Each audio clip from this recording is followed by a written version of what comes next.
우리가 예수를 믿고 하나님의 백성이 되었지요.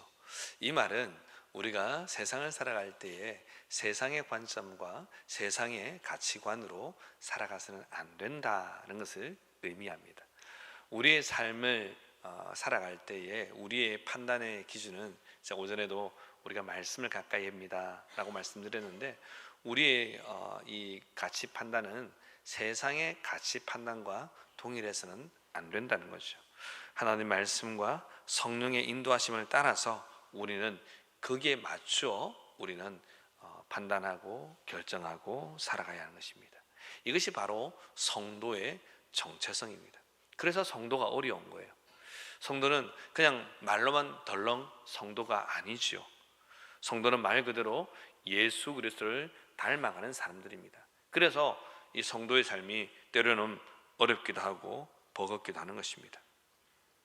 거꾸로 말하면 우리가 세상의 방식을 그대로 따라가게 되면 하나님이 원하시는 이 성도의 모습, 곧 그리스도의 본질을 놓치기가 매우 쉽다는 것입니다. 다르게 말하면 성도다움을 잃어버릴 수 있다는 것입니다.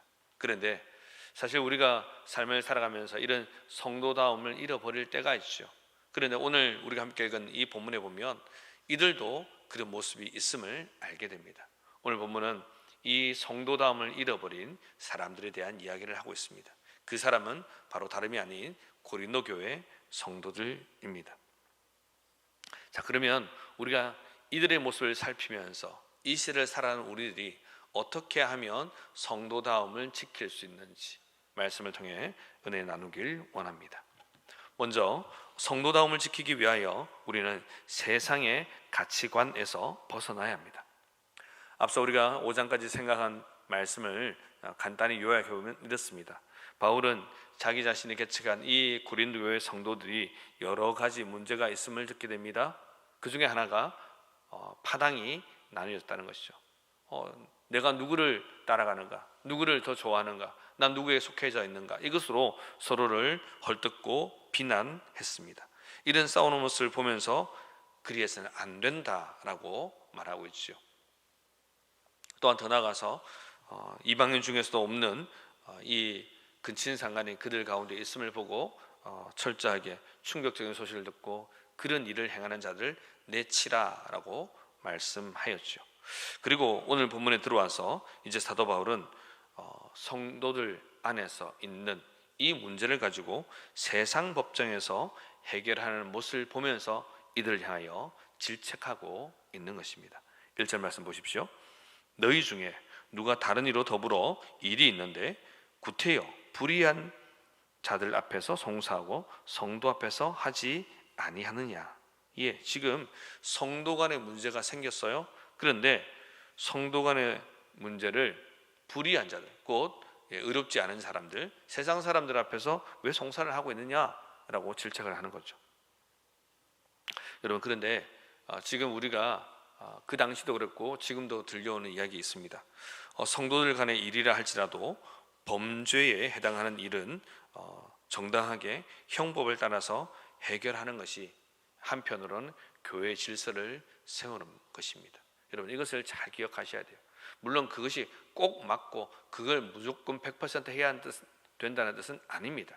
하지만 사랑이란 이름 아래에서 우리가 쉬쉬하다가 이 범죄한 것을 놓쳐버리면 교회 안에 더 큰 어려움과 곤란함이 나타날 수도 있다는 것입니다.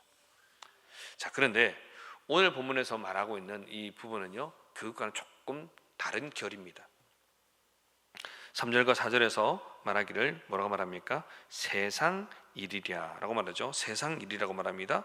그리고 세상 사건이 있을 때라고 3절과 4절에서 말하지요. 그러니까 이 세상 일, 세상 사건은 뭐냐면 이 헬라어가 비오티카라고 되어 있는데요, 평범한 일들이라는 뜻입니다.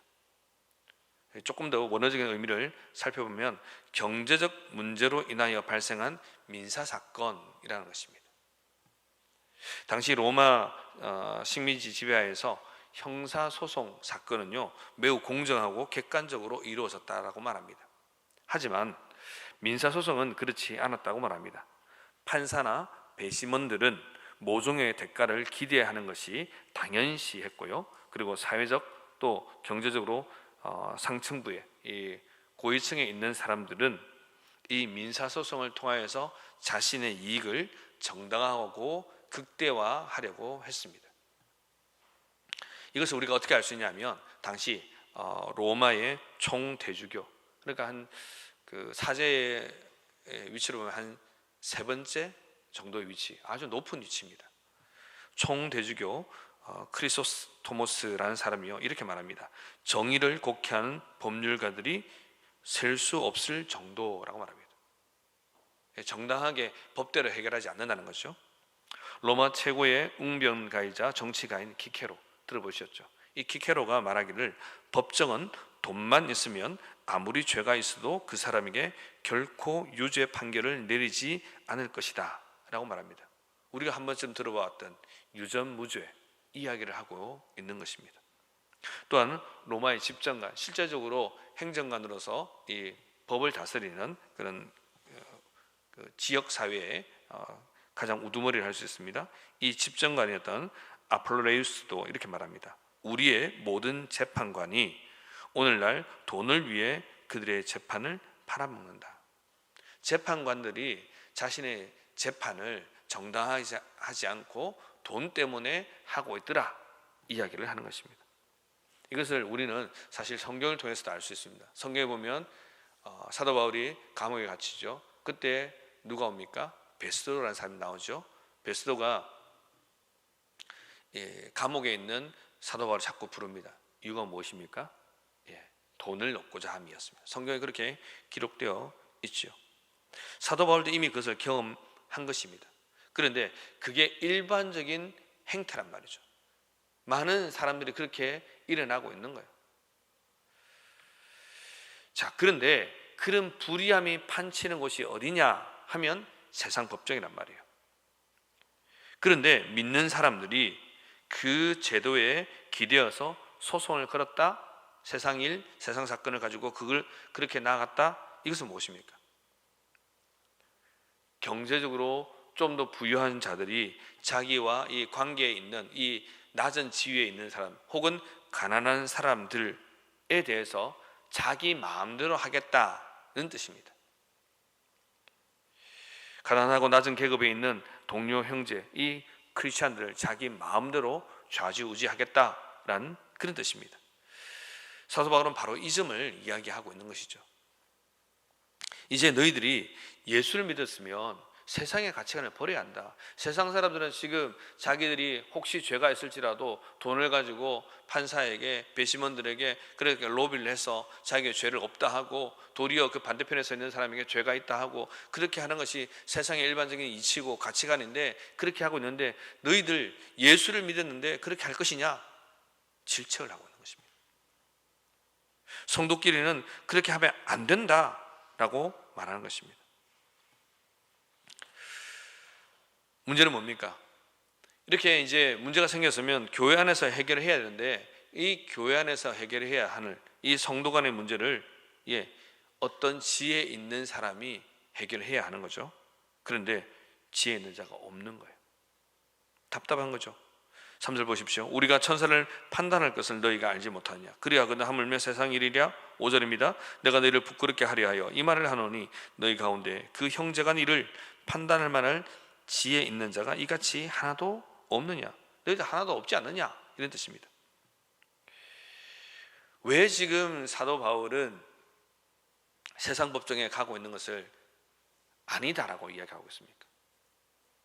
근본적으로는 그 세상 법정은 올바른 지금 판결을 하고 있지 않더라는 것입니다. 재판장이나 거기 배심원들이나 다 자기 이익을 따라서, 돈을 따라서 그렇게 판결을 하고 있더라는 거죠. 그러니 거기에 꼭 가야 되느냐라는 의미입니다. 그런데 그보다 더 우선되는 것이 있습니다. 지금 왜 세상 법정에 가서 우리가 이 문제를 다루면 안 되는지 이야기합니다. 그것은 바로 성도가 이 세상을 판단할 것이기 때문에 그러하다는 거죠. 오늘 본문 2절 말씀입니다. 2절 우리 한번 같이 읽습니다. 성도가 세상을 판단할 것을 너희가 알지 못하느냐?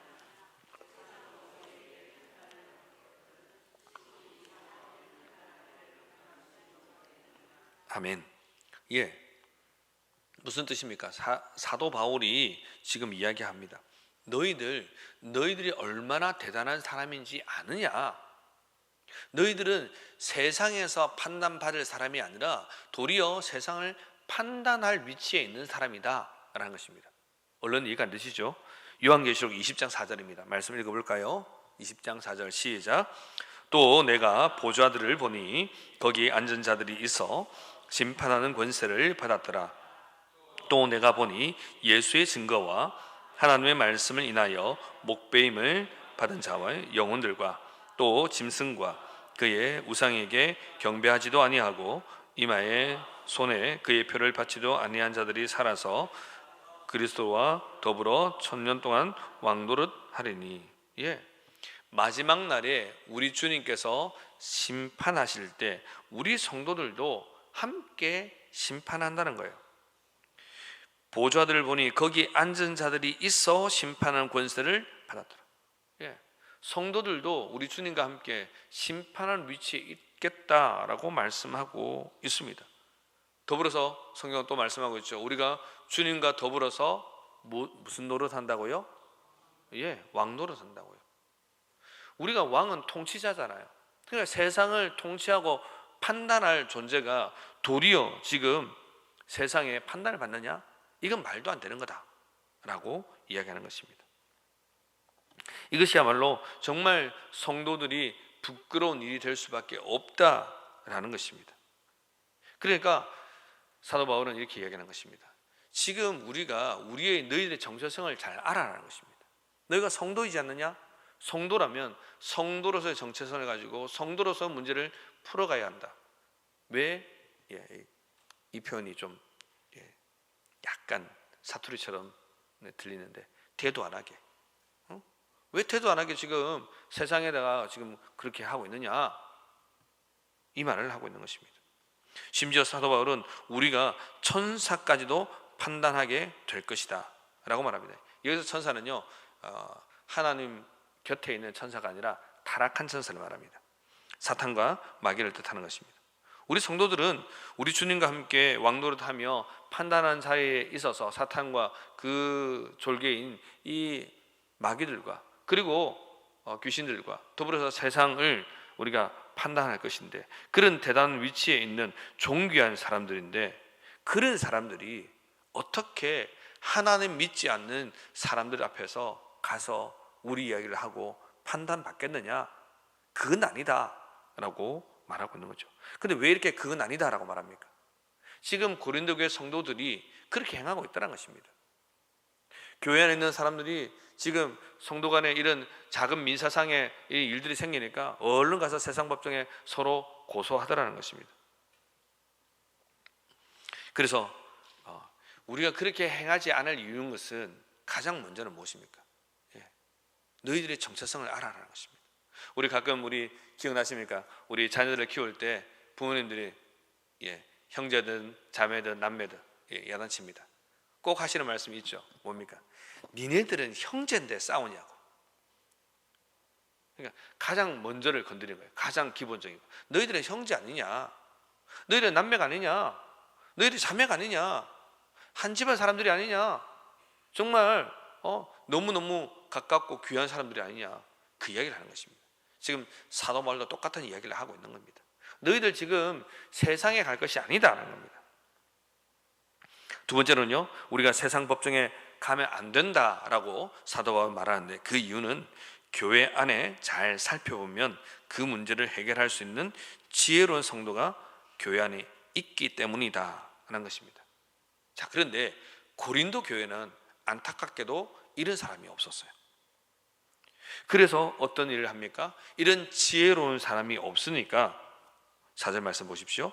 그런즉 너희가 세상 사건이 있을 때에 교회에서 경히 여김을 받는 자들을 세우느냐. 그러니까 세상 사건이 있으니까 교회 안에서 좀 경히, 좀 낮추어 보는 사람들, 그렇죠? 이런 사람들에게 그걸 맡기느냐 하는 것입니다. 여기서 경히 여김 받는 사람은 누구냐 하면 신앙적으로 성숙하지 못했, 그러니까 아주 지혜가 많이 있는 사람이 아니지만, 그러나 그 당시 판사나 변호사와 같은 이 법조계에서 일했던 그런 성도들을 이야기하는 것입니다. 저는 이 법을 공부를 안 해서 잘 모릅니다. 세상 법을 공부를 안 해서 잘 모릅니다만, 참 이 법조계에 있는 분들이 공부도 많이 하시죠. 사실 법도 많이 알아야 되고 민법, 상법, 형법 다 알아야죠. 그래야 제대로 판결할 수 있고 또 조언을 해줄 수 있죠. 그런데 그런 분들이 놓치기 쉬운 게 뭐냐면 신앙이에요. 교수들이 놓치기 쉬운 게 신앙이고요, 박사들이 놓치기 쉬운 게 신앙이에요. 그 분야만 계속 집중적으로 공부하는 거예요. 말씀을 가까이 하지 않아요. 뭉뚱그려서 누구를 탓하고 싶은 생각은 아닙니다. 그런데 그럴 경우가 있다는 거죠. 오늘 본문의 경히 여김받는 사람은 바로 이와 같은 사람들이다 라고 성경학자들은 말합니다. 판사와 변호사 혹은 그를 돕는, 우리 식으로 말하면 사무장, 거기에 있는 직원들, 이런 사람들입니다.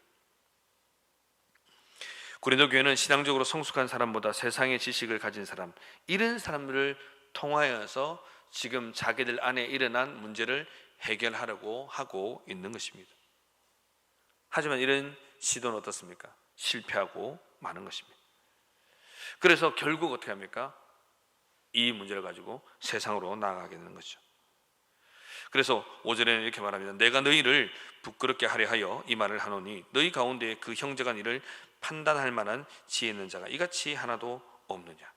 너희들 이 정말 지혜로운 사람 하나도 없느냐. 근데 이것은요, 우리는 좀 심각하게 안 들리지만 고린도 교회 성도들에게는 아주 심각하게 들리는 이야기입니다.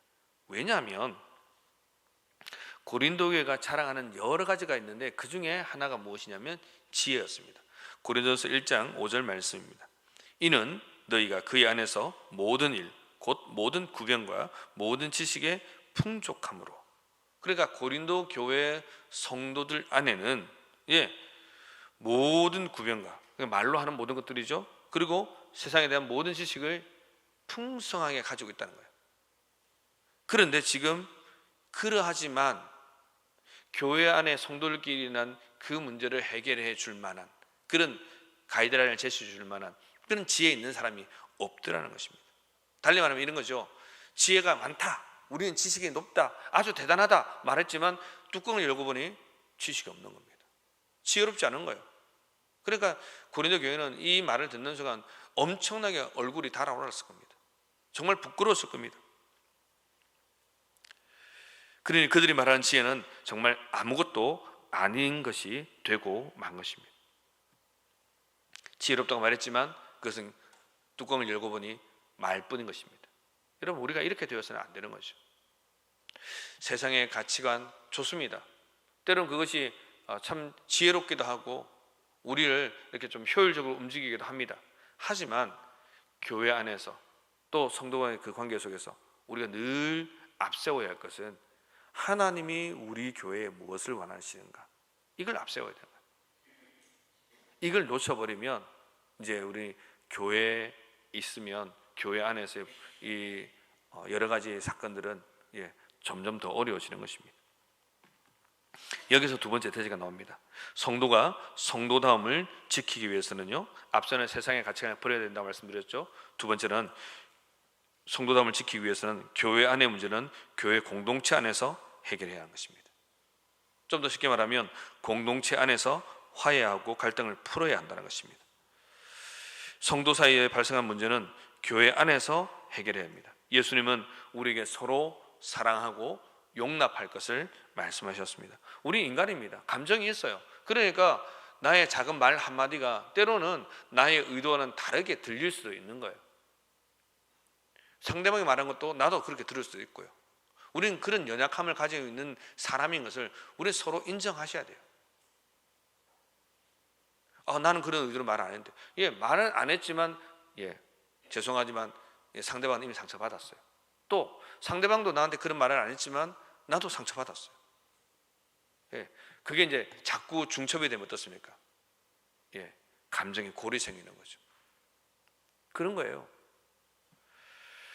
예수님은 우리에게 서로 사랑하라, 용서하라 말씀하셨습니다. 성도 간에 갈등이 있을 때는 교회 안에서 주님 주신 사랑으로 해결하려는 노력이 필요합니다.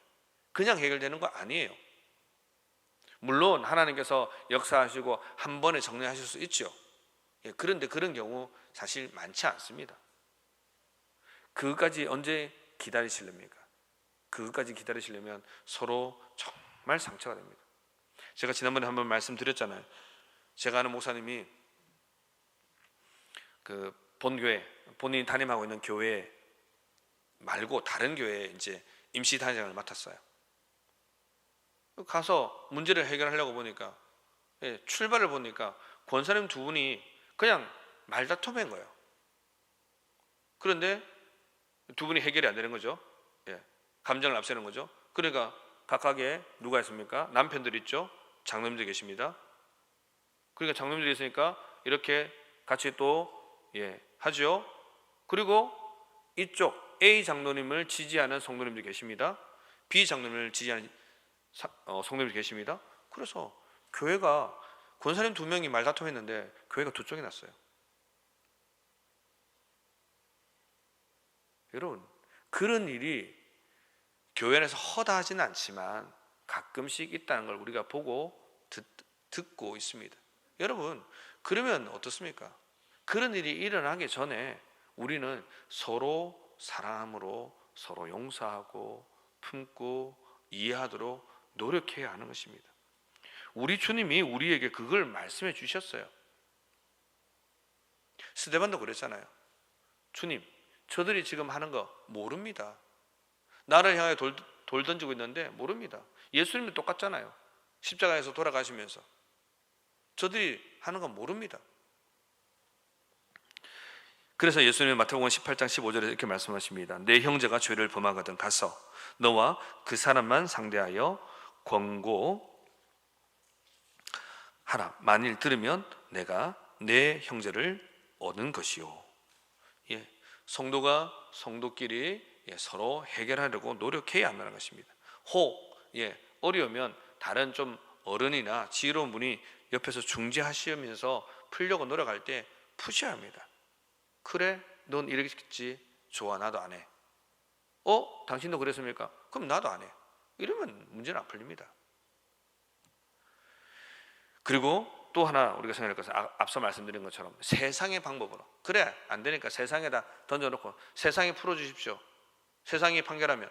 그런데 여러분, 감정의 골이 더 상해지면 어떻습니까? 세상에서 판단해가지고 세상 법정에서 판단한다고 해서 여러분 그 판결 따르는 분 봤습니까? 아니요. 벌금 내라 해도 벌금 안 내고 버팁니다. 그게 사람이에요. 성도가 성도다움을 지키기 위해서는 하나님께 주신 사랑의 가르침을 우리 스스로 실천해야 하는 것입니다. 어렵지요? 어렵습니다. 감정의 골이 쌓이기 전까지는 그래도 좀 풀기가 쉬워요. 성도 간의 문제를 해결하기 쉬워요. 그런데 그렇지 않다는 거예요.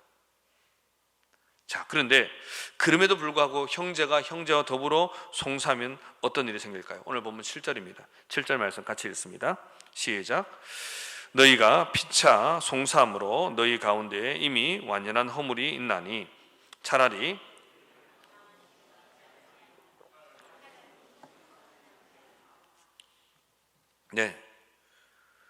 피차 송사함으로 너희 가운데에 완전한 허물이 있다. 그죠? 서로 송사하게 되면 서로 간에 뭐가 있다고요? 허물이 있다고요. 이 허물이라는 단어가 법적 용어인데 이 단어가 무슨 뜻이냐면 패소란 뜻입니다. 승소, 패소 아시죠? 법정 다툼을 했는데 내가 졌다는 말이에요. 성도가 성도와 더불어서 세상 법정에서 송사하면 그것은 이미 싸워보기도 전에 패소한 거라는 겁니다. 여러분, 우리가 이 말씀을 무겁게 들으셔야 돼요. 지금 제가 성경을 제 마음대로 해석하는 거 아닙니다. 서로 피차 송사함으로 너희 가운데 이미 완전한 허물이 있나니 피차 송사함 그것 때문에 너희는 이미 완벽한 분명한 패소가 있다. 그렇게 말씀하고 있습니다. 여러분 생각해 보십시오. 거꾸로 한번 생각해 보십시오. 우리가 법정까지 갔다는 이야기는요, 이제 정말 해결을 볼 거다, 그런 뜻 아닙니까? 물론 이건 교회 안에서의 일이 아니라 예를 들어서 우리 다른 믿지 않는 사람과 이 사업적인 문제로 부딪혔다고 생각하십시오. 법정까지 갔어요. 그러면 결국은 내가 승리하고 나의 지분을 찾고 나의 이익을 찾아오고 그러려고 하는 거 아닙니까? 그게 법정에다 법리 다툼을 하고 변호사를 사고 그렇게 하는 거잖아요. 세상 법정에서는 승소한 사람이 승리한 것처럼 보입니다. 그게 맞습니다. 그런데 오늘 본문에서는 형제와 형제 사이에서 이런 일이 있으면 그것은 이미 패소한 거다. 그리고 말합니다. 그럴 바에는 차라리 불의를 당하는 것이 낫지 아니하냐. 차라리 속는 것이 낫지 아니하냐. 여러분, 근데 이것은요 정말 마음이 넓어야 할 수 있습니다. 제가 말씀을 어제도 연구하면서 야, 내가 이런 상황이라면 이게 될까? 법정 다툼을까지 갔는데 갔다가 이제 안 하겠습니다. 취하를 해버리고 이게 쉽겠습니까? 정말 쉬운 게 아니란 말이에요. 그런데 바울은 그럼에도 불구하고 왜 불의를 당하는 것이 더 낫다 이렇게 말할까요? 그것이 복음의 법이기 때문에 그렇습니다. 그것이 하나님 나라의 가치관이기 때문에 그렇습니다. 세상 가치관이 아니에요. 우리 성도는 하나님의 백성이에요. 하나님 나라의 법을 따라갈 사람들이에요. 세상 법을 우선할 사람이 아니란 말입니다. 예수는 우리에게 너무나 유명한 말씀 해주시지 않습니까? 악한 자를 대적지 말고 오른뺨을 치거든 왼뺨을 돌려대라. 여러분 이거 상상해 보셨습니까? 오른뺨이 어디 있습니까? 이쪽이죠. 맞죠? 예. 생각해 보세요. 대부분의 사람들이 오른손잡이에요, 왼손잡이에요? 네, 오른손잡이에요. 80에서 90%가 오른손잡이래요. 그래서 왼손잡이의 날 있는 거 아시죠? 자, 오른손잡이가 치면 상대방을 치면 어디를 맞을까요? 어디를 맞습니까? 예, 여기 맞아요. 맞잖아요. 마주보고 있는데 오른편을 쳤어요. 그러면 여기를 맞잖아요. 이렇게 와야 되죠. 맞죠? 근데 왼뺨, 예수님이 지금 거꾸로 말하는 게 아니에요. 오른뺨을 치거든이라고 말했어요. 왼뺨이 아니고 오른뺨이야. 이건 무슨 말이에요? 이렇게 친 게 아니고 이렇게 쳤다는 말이에요. 이해가 되십니까? 이건요 매우 그 사람을 무시하고 깔보면서 하는 행동이 오른뺨을 치는 거예요. 그냥 화가 나서 때렸다 이게 아니고요, 그 사람을 아주 무시하고 멸시하면서 그 치는 모습이 바로 오른뺨을 치는 모습입니다. 자, 그런데 예수님 뭐라고 말합니까? 오른뺨을 치거든 왼뺨도 돌려드라. 아이고 쳤습니까? 여기도 때리십시오. 여러분 이게 쉽습니까? 여기 맞아도 이걸 못 되는데 여기 맞아도 어떻게 여기 됩니까? 그럴 수 있는 분 여기 누가 계실까요?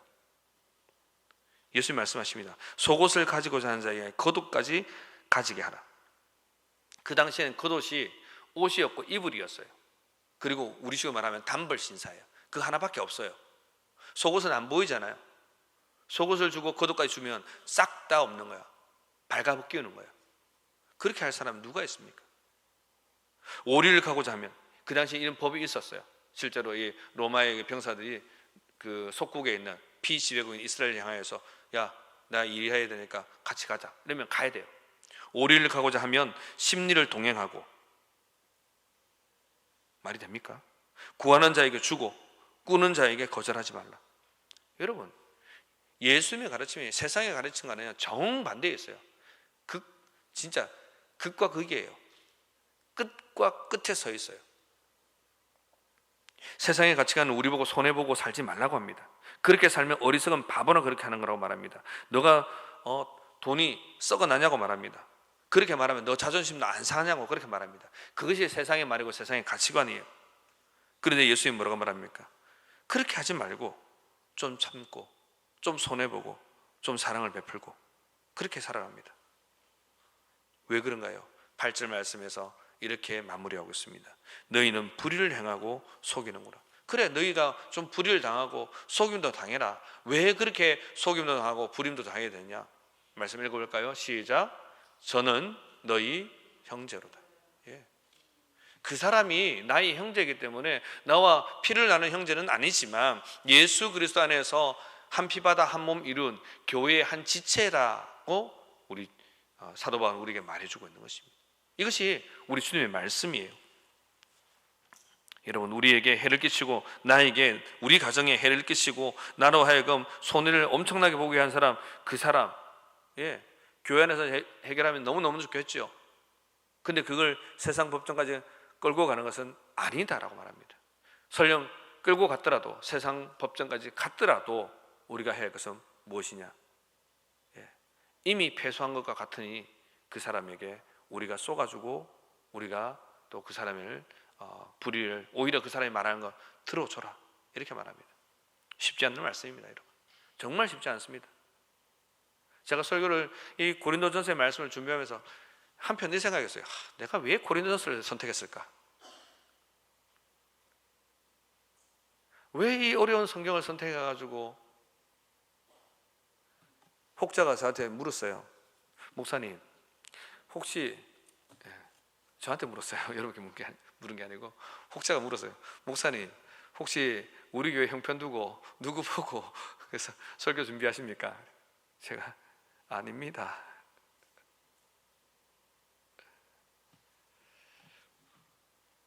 여러분, 교회는 세상과 다른 곳입니다. 교회는 세상의 가치관대로 상대방을 평가하고 또 그렇게 살아가는 곳이 아닙니다. 교회는 예수 그리스도의 가르침대로 십자가의 사랑으로 함께 하는 곳입니다. 그래서 교회는 희생이 따라오고 또 희생할 수 있는 것입니다. 어렵지만, 마음이 힘들지만 그래도 용서할 수 있고, 또 한 번, 두 번은 보기 힘들어도 세 번, 네 번째는 우리가 인사할 수 있는 곳이 바로 교회라는 것이죠. 여러분, 우리 교회가 이런 교회가 되길 소망합니다.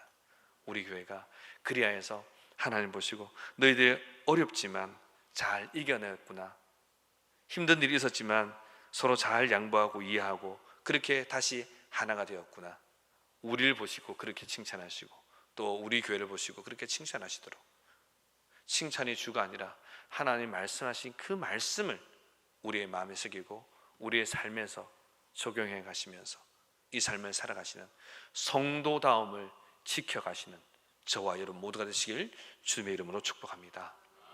아멘. 우리 함께 기도하십시다.